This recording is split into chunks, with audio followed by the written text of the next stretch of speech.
Imagine an 8-year-old boy sitting on a throne stained by blood, idolatry, and corruption, without a father, without references of faith, without structure. His name was Josiah, and history seemed poised to repeat the mistakes of entire generations who had turned their backs on God. But heaven had already chosen that boy for something different. Josiah was the son of Ammon, a wicked king who reigned only 2 years before being murdered inside the palace by his own servants. His grandfather Manasseh reigned for 55 years and left a trail of idolatry, human sacrifices, and pagan altars, even inside the temple of the Lord. Judah was sunk in darkness, and the nation had become a shadow of the people who once followed Moses, Joshua, David. The royal lineage, which should lead the people to the presence of God, was now a symbol of distancing and spiritual ruin. And it was in this scenario of chaos that they placed a child on the throne. A boy who, in human eyes, would have everything to repeat the same mistakes. But while men saw weakness, God saw a rare seed, a willing heart. Before we continue, write in the comments where you are watching this incredible story from. I want to know how far the Word of God is reaching. Like this video, and if you are not yet subscribed, subscribe to the channel so you don't miss more incredible stories like this one. Josiah did not grow up in a quiet palace. He grew up hearing about an abandoned temple, about forgotten laws, about a people divided between the fear of war and the comfort of idols. He grew up in the midst of corrupt priests, political advisors who served their own interests, and a people without spiritual direction. What would mold this boy? What would prevent the throne from corrupting him as it had done with so many before him? The answer would come little by little. First, with the curiosity of a boy who was not content with what he saw. Then, with an unusual thirst for truth. Josiah did not have the model of his father, but he had the distant memory of David, his ancestor, the man after God's own heart. And somehow, even so young, he began to walk in that direction. The story of King Josiah does not begin with power nor with glory. It begins with a boy surrounded by darkness, but with a flame lit inside him, about to ignite an entire nation. Josiah grew up seeing a lot of things wrong. Even as king, he did not ignore what happened outside the walls of the palace. Statues of false gods scattered throughout the city, rituals that even involved children being burned, and people living as if God no longer existed. The priests who should teach the law only cared about politics. The leaders spoke of peace, but the people lived lost.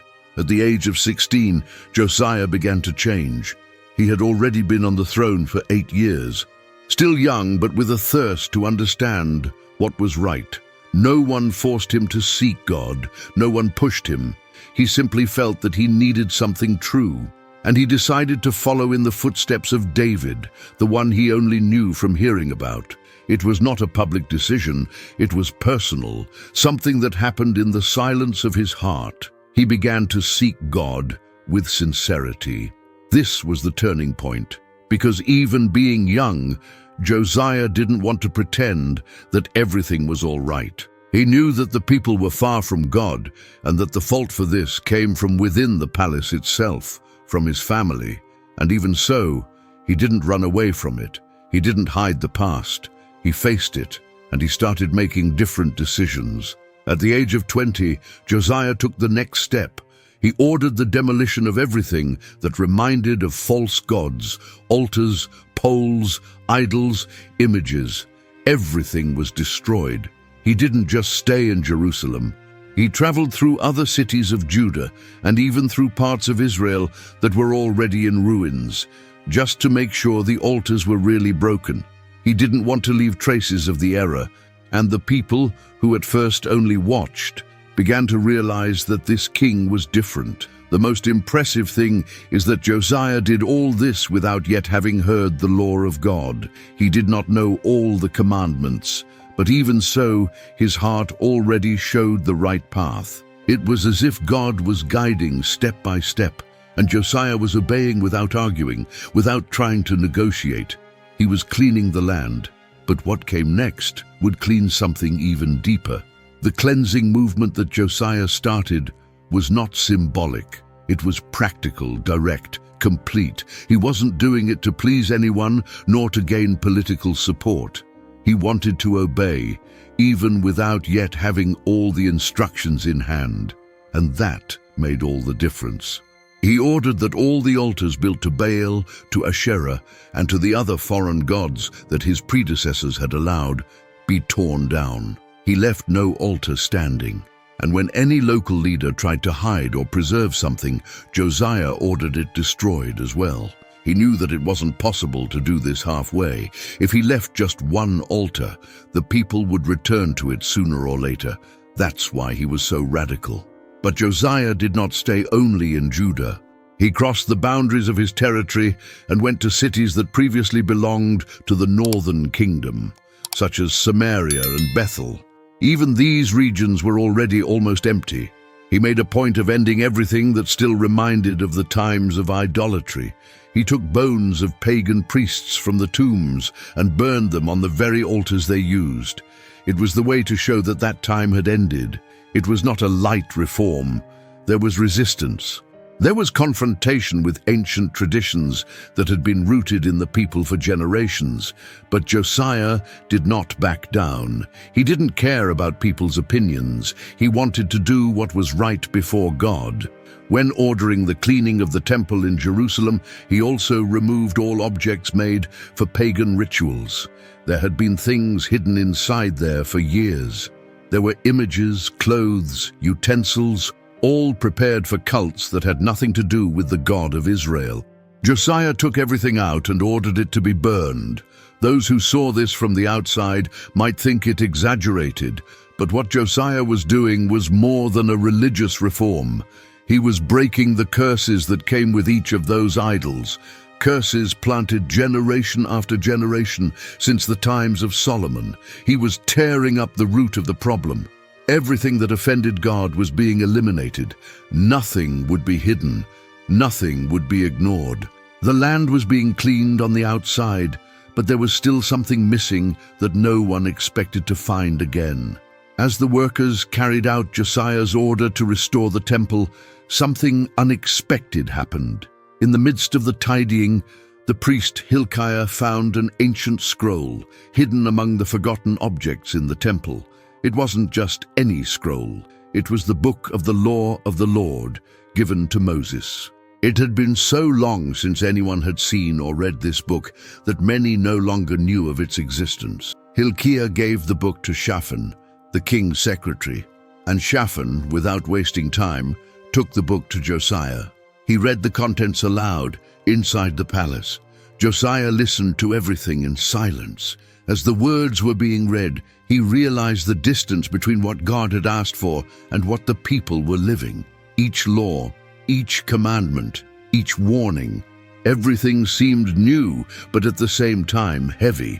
The people were completely off the right path. Josiah couldn't bear it. He tore his clothes right there as a sign of repentance. This wasn't just a surprise, it was a reality check. Everything he had already been doing made sense, but now he saw that the hole was even deeper. It wasn't just about cleaning the land. It was about obeying a God who had already warned what would happen if the people turned away. And Judah had gone too far. He didn't try to understand everything alone. He called priests, messengers, and advisors and ordered them to consult the Lord. Josiah wanted to know what God would say in that situation. He knew that even with all the reforms, judgment could be on the way. What impressed him most was realizing that the people had lived so many years without hearing the words of that book. He understood that their ignorance was not an excuse, but a consequence of years of abandonment. Josiah could have settled. He could have said that he had done enough, but he chose to go deeper. The rediscovery of the book of the law was a watershed. It was as if God was answering the sincere search of that king. Now he had clarity. He knew what needed to be done. Josiah wasted no time after hearing the words of the book of the law. He knew that he couldn't treat that as just another ancient discovery. The reading of the book had made it clear that the people's situation was serious. The wrath of God had been warned long ago, and Judah was at the limit. Idolatry, human sacrifices, spiritual betrayal, all of this had consequences. And Josiah didn't want to ignore it. He sent messengers to the prophetess Huldah, who lived in Jerusalem. She was known as someone who heard the voice of God. Josiah wanted a direct answer from the Lord. He wanted to know what would happen to Judah after everything they had done. It wasn't a political gesture. It was an attitude of someone who was broken inside. The king was not seeking comfort. He was seeking truth. The answer came firmly. Huldah said that God was not going to let the sins of the people go unpunished. Judgment was coming. Everything that was written in the book was going to happen. Jerusalem would be punished. The temple would be destroyed. The people would be taken far away. The disobedience accumulated by generations was taking its toll. But there was an exception. God saw Josiah's heart. He saw that he humbled himself, that he not only heard, but was shaken by what he heard, that he tore his clothes, yes, but first tore his heart. And because of that, God promised that Josiah would not see the destruction with his own eyes. As long as he lived, there would be peace. This answer did not relax Josiah. He was not satisfied to escape the tragedy. On the contrary, that increased his sense of responsibility even more. God had looked at his sincerity. He had given him a chance. And now Josiah knew that he needed to prepare the people. He needed to wake up the nation. It was no longer possible to continue reforming on the outside. It was time to stir things up inside. What he carried now was not only the will to do what was right, it was the awareness of what was at stake. The king who started by cleaning the altars now needed to rekindle the faith of a people who had forgotten who their God was. Josiah's decision to seek a word coming directly from God did not go unanswered. The messengers arrived at the house of the prophetess Huldah and told everything that had happened. They explained that the book had been found, that the king had humbled himself, and that he wanted to know what God's position was in the face of all that. Huldah listened carefully and spoke clearly. It was not a message of easy hope. It was a firm message. She confirmed that the people would be judged. God had already endured a lot. The sins were not light, and idolatry had taken over the country for a long time. The city that he chose, the temple that he ordered to be built, were being used to offend him. The answer was direct. The punishment would come. Destruction was certain. But Huldah also delivered a specific word for Josiah. She said that God had seen how he reacted when he heard the truth. He didn't remain indifferent. He didn't try to justify himself. He didn't try to hide what was wrong. On the contrary, he was shaken. He was truly saddened. He humbled himself. He cried before God. And because of that, the Lord decided to spare him from the suffering that would come later. Josiah did not doubt the prophetess's word. He trusted. It wasn't what he wanted to hear, but it was the truth. And that truth served as an impulse. He knew that God had given him time, and he understood that he needed to use that time responsibly. Each day that remained was a chance to prepare the people, to try to lead the heart of the nation back to God. The encounter with Huldah was more than a search for answers. It was a spiritual milestone. Josiah no longer relied only on what he felt. Now he had a word coming from God himself, validating everything he had been doing and showing that there was still room for correct attitudes, even in the midst of chaos. The answer from heaven did not paralyze him. It gave direction. Josiah returned from the meeting with a decided mind and an even firmer heart.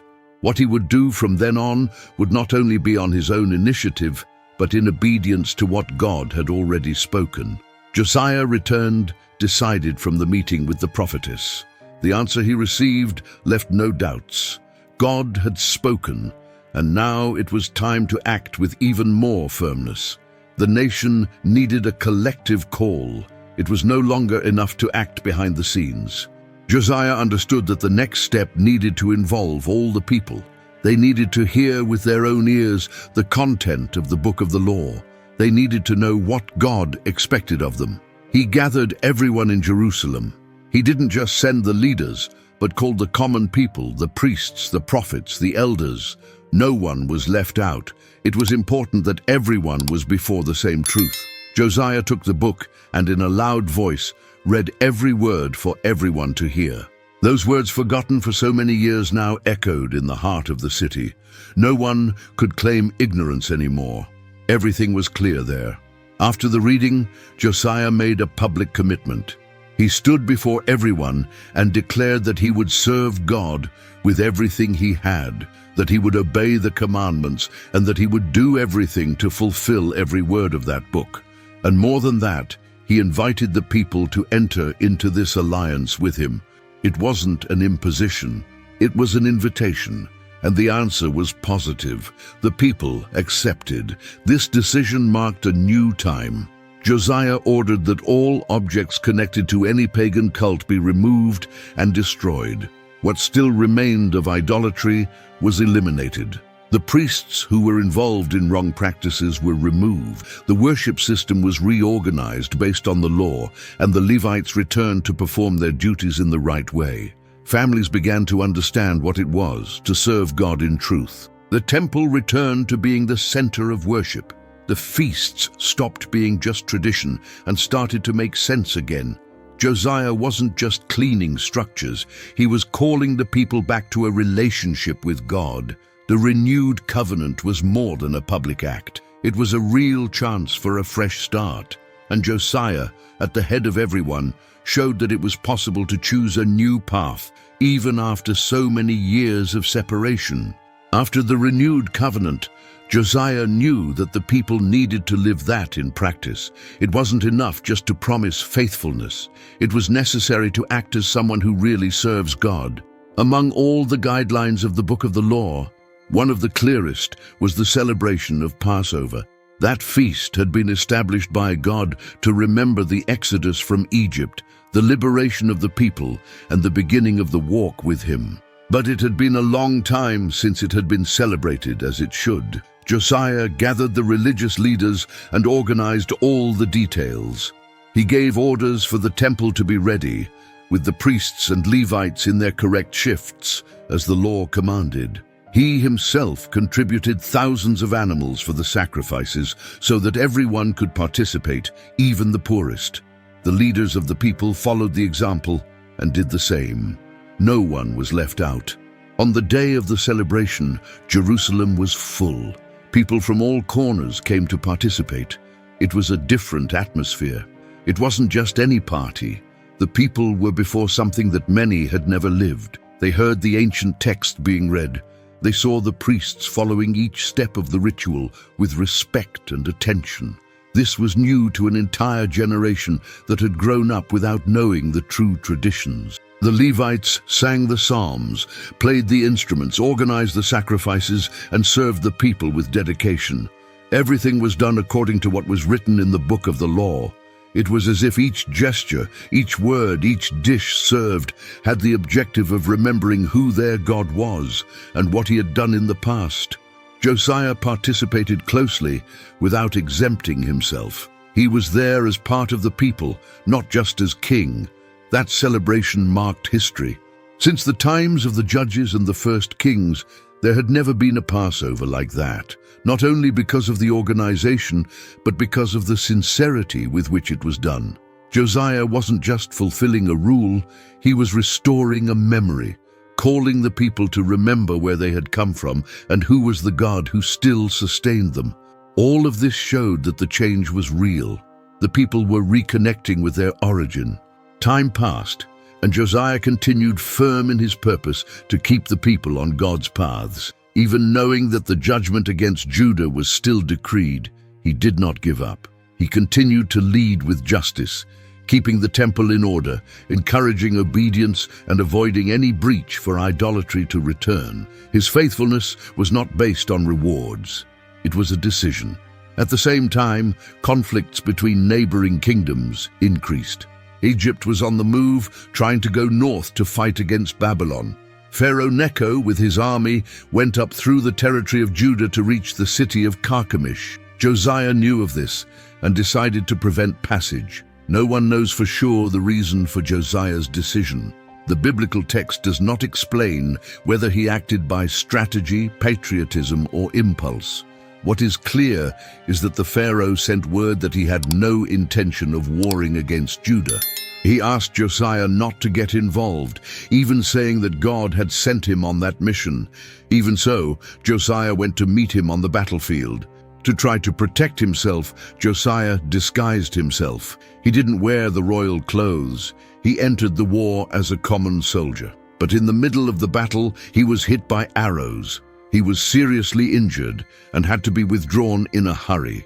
They took him back to Jerusalem, and there he died. The news of the death shook the country. Josiah died young, at only 39 years old. He was buried with honor, and the people cried with sincerity. Jeremiah, the prophet, wrote lamentations for him. It was not just the loss of a king, it was the loss of a man who really cared about God's will. Josiah's death left a void. He had managed to slow down for a while the spiritual decline of Judah, but now the future was in the hands of successors who did not have the same heart. Everything he did was not forgotten, but the days of peace were coming to an end. The tragic end did not erase his faithfulness. On the contrary, it made it clear that even the most faithful are not exempt from pain, but continue to be remembered for their choices. Josiah's death did not erase what he built. The impact of his reign continued to echo even after he was buried. The spiritual reform he led was not forgotten by those who lived those days. He left marks on the memory of the people, on the practices of the temple, on the way to conduct worship to God, and above all, on the courage to break with everything that was wrong. Unlike other kings who became known for military victories or political works, Josiah was remembered for his faithfulness. He did not govern to please the people. He governed with his heart turned to God. In a time when most preferred to maintain empty traditions or please neighboring kings, he went against the tide. He chose to obey even when it meant losing support or facing resistance. What Josiah did required effort. He did not inherit a land at peace. He received a kingdom marked by idolatry, full of wrong practices, and with spiritual leaders committed to error. Still, he did not use that as an excuse. He faced the challenge with responsibility, starting very young. He was an example of someone who chose the right path, even without having all the resources or support in the beginning.